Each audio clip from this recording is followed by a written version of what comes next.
जयश्रीताई पाटील यांचा भाजपा प्रवेशाचे जैन समाजाच्या वतीने स्वागत.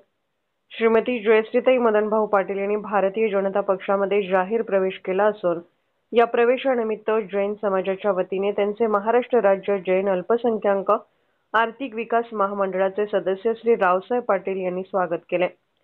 भाजपा जैन प्रकोष्ठच्या वतीने पश्चिम महाराष्ट्राचे भाजपा जैन प्रकोष्ठ प्रमुख श्री प्रशांत गौंडाजे यांनी श्रीमती जयश्रीताई पाटील यांचे स्वागत केले. यावेळी रावसाहेब पाटील यांनी मनोगतात सांगितले की माननीय वसंतदादा, विष्णू अण्णा, प्रकाश बापू, मदन भाऊ यांनी जैन समाजाच्या नेतृत्वाला नेहमी बळ दिलेले आहे. जैन समाजाच्या कार्यकर्त्याला न्याय दिलेला आहे.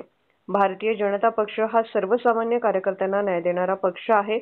विशेषतः जैन समाजासाठी स्वतंत्र जैन प्रकोष्ठ व महाराष्ट्र राज्य जैन अल्पसंख्याक आर्थिक विकास महामंडळ स्थापन करून पक्षाने जैन समाजाला गौरवाचे स्थान दिले आहे. आता आपण सर्वांनी मिळून देशाच्या आणि आपल्या परिसराच्या विकासासाठी सक्रिय भूमिका बजावली पाहिजे. श्री प्रशांत गौंडाजे यांनी श्री जयश्रीताईंचे पक्षात स्वागत करताना जयश्रीताईंसारख्या नेत्याच्या सक्रिय सहभागामुळे पक्ष अधिक बळकट होईल असे सांगितले. या प्रसंगी जयश्रीताई पाटील यांनीही आपल्या भावना व्यक्त करताना पक्षामार्फत मिळणाऱ्या संधीचा उपयोग समाज हितासाठी करणार आहे असे सांगितले.